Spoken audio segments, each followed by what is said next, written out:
Oke, Assalamualaikum warahmatullahi wabarakatuh. Perkenalkan, nama saya Tuti Amalia dari PAI 5B. Jadi, video ini adalah untuk memenuhi tugas dari psikologi kepribadian.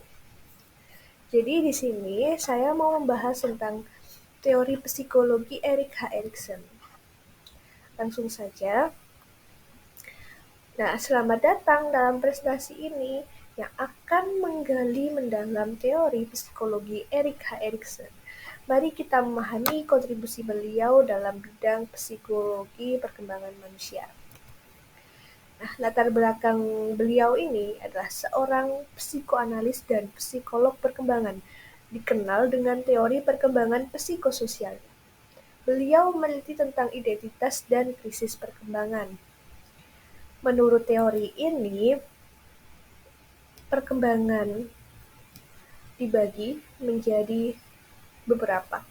Yang pertama adalah tahap kepercayaan versus ketidakpercayaan. Nah, biasanya tahap ini ada di masa anak-anak kecil.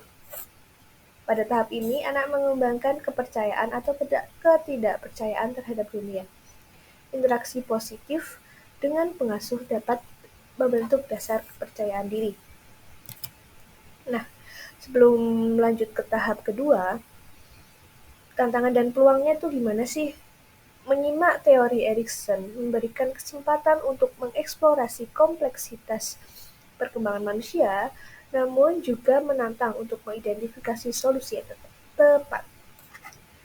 Lanjut untuk tahap yang keduanya, yaitu adalah otonomi versus malu dan ragu.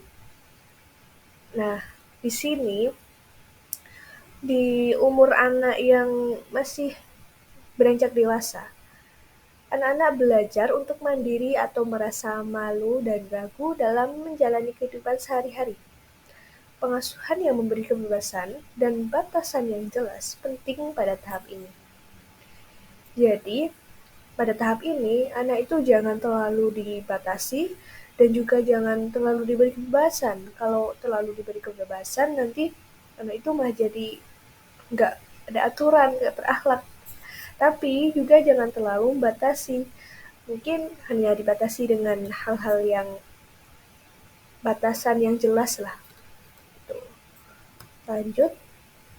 Nah, teori perkembangan psikoanalisis Erikson ini sebenarnya itu ada 8 tahapan.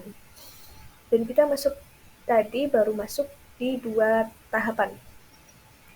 Nah, tahapan-tahapan ini menekankan pada konsep krisis psikososial. Setiap tahap menyoroti konflik antara kebutuhan individu dan tuntutan lingkungan.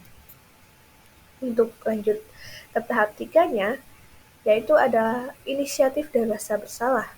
Anak-anak mulai mengembangkan inisiatif dalam mengambil peran aktif dalam kegiatan atau merasa bersalah jika mereka merasa mengganggu orang lain.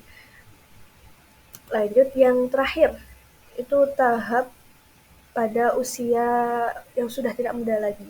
Pada tahap ini, individu menghadapi refleksi diri terhadap hidupnya.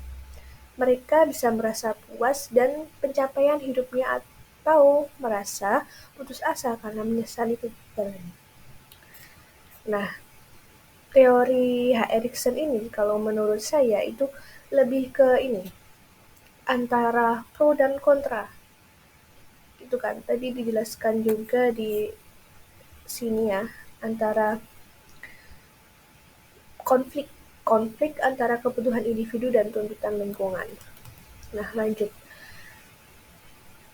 Kesimpulannya, pemahaman mendalam tentang teori Erikson ini dapat membantu profesional dalam bidang psikologi, pendidikan, dan kesehatan mental untuk mengidentifikasi dan mengatasi konflik perkembangan pada individu. Penerapannya dalam praktek meliputi penyuluhan kepada orang tua, terapi bermain untuk anak-anak, dan pembinaan karir untuk individu yang dewasa. Di sini juga ada studi kasus tentang konflik perkembangan pada berbagai tahap kehidupan akan memberikan gambaran nyata tentang penerapan teori Erikson dalam praktek profesional. Oke, Terima kasih, mungkin ya itu saja yang dapat saya sampaikan. Kalau ada pertanyaan mungkin bisa kirim email atau nomor WA, itu udah tercantum di sana, tinggal kirim saja. Ya, atau ada mau pertanyaan atau sanggahan terserah.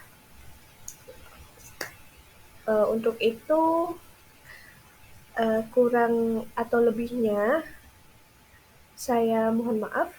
Wabillahi taufiq wal hidayah. Wassalamualaikum warahmatullahi wabarakatuh.